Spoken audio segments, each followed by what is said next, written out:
Hello everyone, welcome back to another session of geography. In the previous class, we learned about geography 5th chapter, Indian forest resources. Today, we are with one more lesson from geography. Dear students, before starting of class, let me ask one question for you. The question is, which are the basic needs to our life, to our human life? The basic needs are water, air, food and shelter. I used word water. What are the importance of water? So, dear student, let us start our class with the 6th chapter, Indian water resources. In this class, we are going to learn on these topics: the importance of water, major rivers of India. In major rivers of India, again we are going to learn on two major rivers. They are the rivers of North India and the rivers of South India, and also irrigation. Let us start our class with the importance of water. What are the importance of water? Why it is needed? Of course, it is very important need for our life. The importance of water are: water is one of the precious things, and also it is one of the important natural resources of India. Children, let me ask one question for you. Without water, is it possible to lead our life? Is it possible? No, because water is one of the main basic need to lead our life, to sustain our life. That's why without water is highly impossible to lead our life. Here, human beings, birds and animals are completely depends on water, especially human beings, because it is providing for agriculture, industries, for cooking, for drinking purpose, for to start to hydel power station, irrigation, fishing. And next here, basically India is called the birthplace of many rivers, so that it has many rivers and gets sufficient rainfall in India. It has extensive surface water resources. So, this is about the importance of water. Water resources can be divided into two parts. They are surface water and ground water. India has extensive surface water. There are rivers, lakes, rainfall, tanks. Next topic here, major rivers of India. Already I told you, India is called the birthplace of many rivers. It is natural resources of India.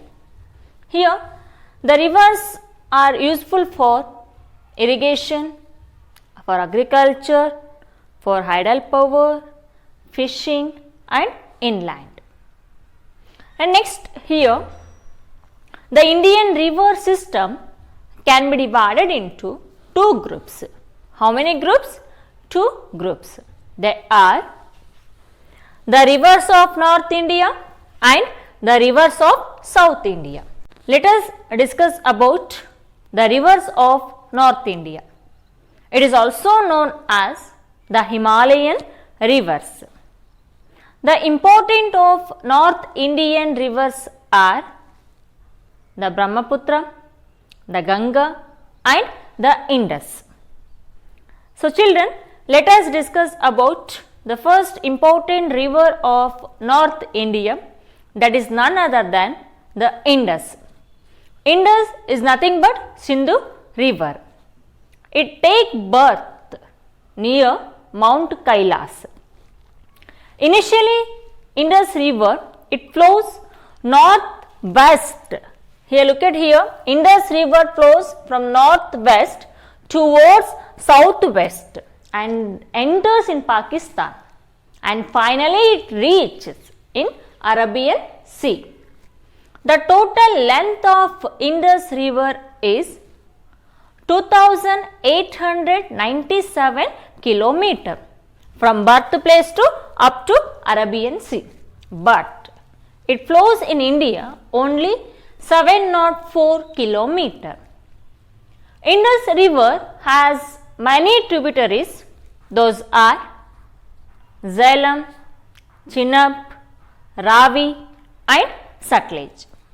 So this is about the Indus River. Next important river of North India, that is the Ganga River.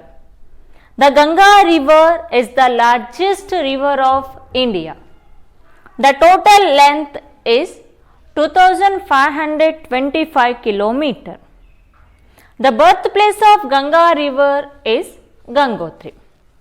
So Gangotri is the birthplace of Ganga River. It flows towards south and southeast and enters in Bangladesh, where it joining Brahmaputra River. After it joins, Brahmaputra continues as Padma, and finally the Ganga River join with the Bay of Bengal. Ganga River has many tributaries. Those are Ghagra, Gomati, Sharada, Kosi and Yamuna.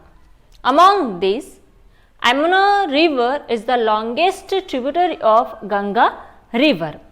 So this is about the Ganga River. Next important river of North India, that is the Brahmaputra River. The Brahmaputra River takes birth near Lake Manasa Sarovara in Tibet, flows towards in the east, and it enters India through in the narrow gorge in Arunachal Pradesh. Then it flows in the west and turn in the south, and finally join in the Bay of Bengal. The total length of the Brahmaputra River is 2589 kilometer. Here important note, the river Brahmaputra is known as Sangpo in Tibet and Jamuna in Bangladesh. And very important note here, it forms the world's largest river island. Most of the islands are created by sea or ocean, but the Brahmaputra River has created the world's largest river island. So this is about the Brahmaputra River. Next topic here, the rivers of South India. The rivers of South India is also called the Peninsula Rivers. The rivers of South India can be divided into two groups. How many groups? Two groups. Those are the east flowing river and the west flowing river. The east flowing rivers join in the Bay of Bengal and the west flowing rivers join in the Arabian Sea. Next topic here, the rivers of South India. The rivers of South India is also called the Peninsula Rivers. The rivers of South India can be divided into two groups. How many groups? Two groups. Those are the east flowing river and the west flowing river. The east flowing rivers join in the Bay of Bengal and the west flowing rivers join in the Arabian Sea. So children, let us discuss about the east flowing rivers. The importance of east flowing rivers are the Mahanadi, the Godavari, the Krishna and the Kaveri. Let us discuss one by one. First here, the Mahanadi river. It takes birth Sivaha ranges. The total length of Mahanadi river is 850. Let us discuss about the east flowing rivers. The importance of east flowing rivers are the Mahanadi, the Godavari, the Krishna and Kaveri. First one here, the Mahanadi river. The Mahanadi river rises in the Sivaha range, and the total length of the Mahanadi river is 851 kilometer. So already I told you, east flowing rivers join in the Bay of Bengal, and same here, the Mahanadi rivers join in the Bay of Bengal. A next one important river of east flowing river, that is the Godavari. The Godavari is the largest river in the South India. It takes birth Triambaka and flows toward the east and join in the Bay of Bengal. The total length of Mahanadi river is, the total length of Godavari river is 1465 kilometer and join in the Bay of Bengal. And next important river of east flowing, that is the Krishna. The Krishna river takes birth Mahabaleshwara and it flows towards south east and join in the Bay of Bengal. The total length of the Krishna river is 1400 kilometer, but in Karnataka it flows only 840 kilometer. The tributaries of Krishna rivers are the Tungabhadra river, Ghataprabha, Malaprabha, Bhima and Dhoni. These are the tributaries of Krishna river. Another important river of South India and as well as in the east flowing, that is the Kaveri river. The Kaveri river is also one of the important river in Karnataka state. The Kaveri river is called Dakshina Gange. It takes birth in Talakaveri at Kodagu district. It flows toward the east and join in the Bay of Bengal. It has many tributaries. Those are Shimsha, Hemavati, Kapile, Arkavati, Lakshmana Tirtha, Suvarna Tirtha and Bhavani. So this is about Kaveri river and as well as this is about east flowing rivers. Another important group of South Indian river, that is the west flowing rivers. The importance of west flowing rivers are the Narmada and the Tapi. The Narmada river rises in Amarakantaka hills and the total length of Narmada river is 1312 kilometer. It flows in the west and join in the Arabian Sea. And another important river of western side, that is the Tapi.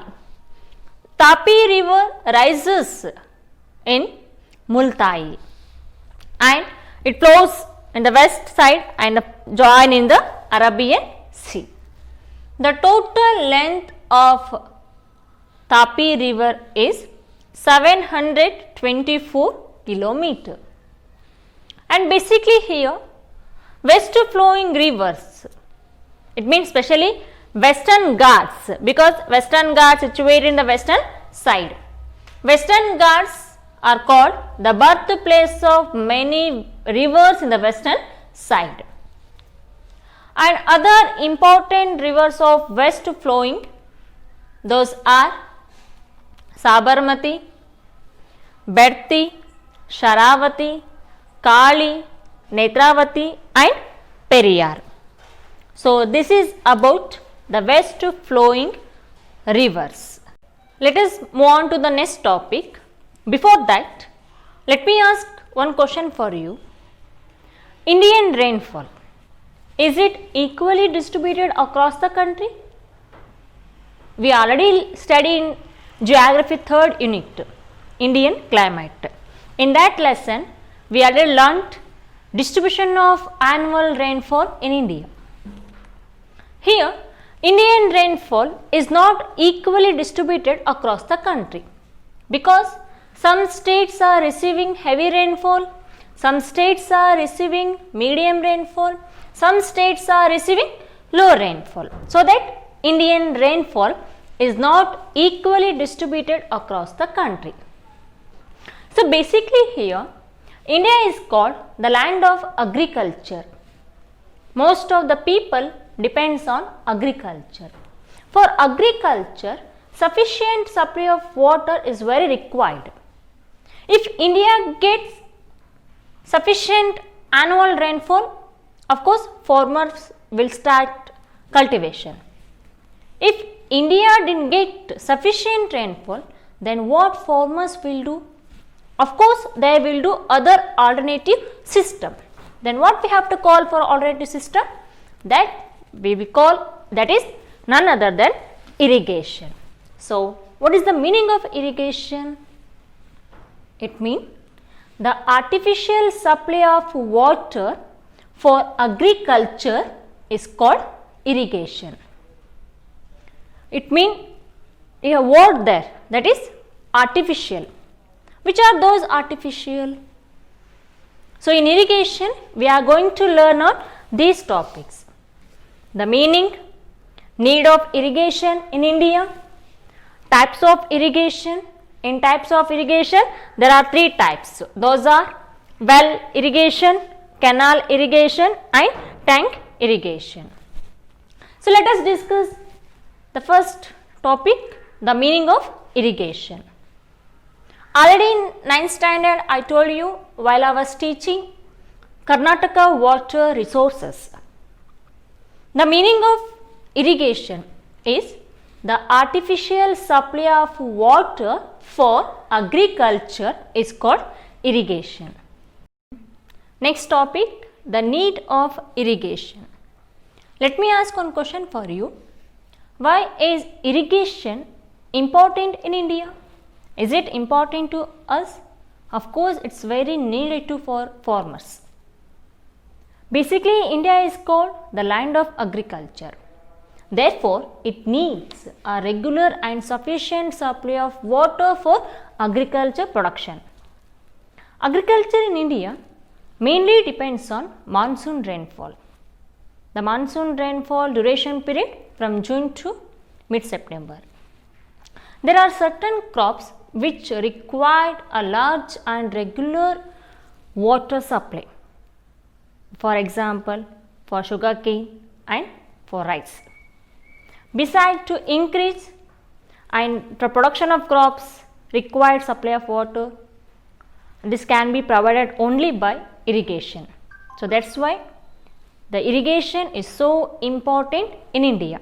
Next topic, types of irrigation. There are three types of irrigation in India. How many types? Three types. Those are well irrigation, canal irrigation and tank irrigation. So let us discuss about well irrigation. It is the most important type of irrigation in India. Nearly 60% of the total irrigated area is from well irrigation. So well irrigation is possibly even in low rainfall. Where low rainfall is recorded in India, there we can see well irrigation. And it is cheap and easy to dig. And well irrigation we can see in the South India. The states are Tamil Nadu, Andhra Pradesh and Karnataka. And other states also we can see well irrigation. In well irrigation, there are two types of well irrigation, that is open wells and tube wells. two wells irrigation has become widespread in India. This is about well irrigation. And next type of irrigation in India, that is canal irrigation. It has occupied second place after well irrigation, and it's accounted the total irrigated area is 27% of the total irrigated is from canal irrigation.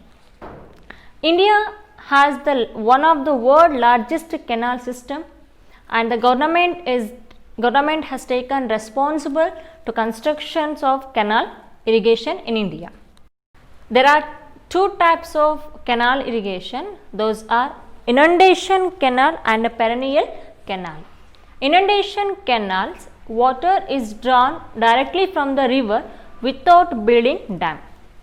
But in perennial canals, dams are constructed across the river.